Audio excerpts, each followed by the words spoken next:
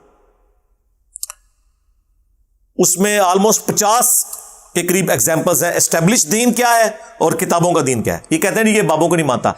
بھائی ہم صرف ان بابوں کو مانتے ہیں جو کتابوں کو مانیں گے. جن بابوں نے عزتیں کتابوں کی بنیاد پہ ویل کی اور آپ ان کتابوں کے ساتھ غداری کریں تو ان بابوں کو ہم کیوں مانیں؟ مجھے بتائیں کسی دیندار بندے کی آپ عزت کیوں کرتے ہیں؟ کہ اللہ رسول کا ماننے والا ہے، قرآن کا ماننے والا ہے، حدیث کا ماننے والا ہے. اگر وہ اللہ رسول قرآن اور حدیث کے ساتھ غداری شروع کر دے تو اس کی عزت کیسے کریں ہم؟ آپ بتا دیں. عزت کروانی ہے ٹھیک ہے، پھر اپنے آپ کو کوئی اچھا کرکٹر بنا کے پیش کر دے، اچھا ہاکی کا پلیئر بنا کے پیش کر دے.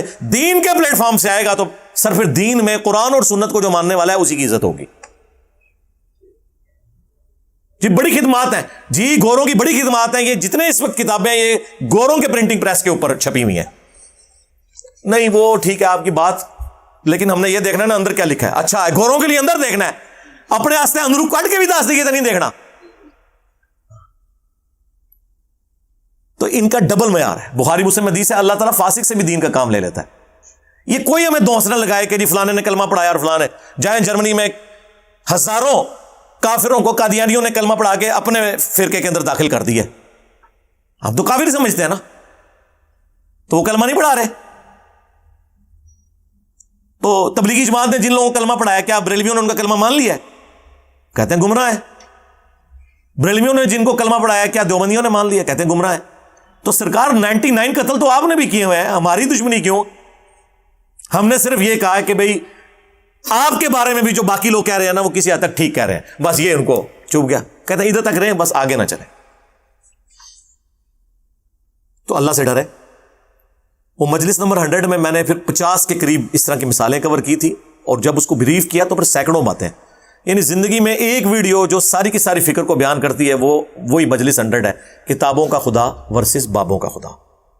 باقی جو ہم نے سلوگنز بلند کیے ہیں یہ دماغ کھولنے کے لیے کہ نہ میں وہابی نہ میں بابی، میں ہوں مسلم علمی کتابی، تاکہ آپ وہابیت اور بابیت سے باہر نکلیں، اپنے آپ کو مسلم کے.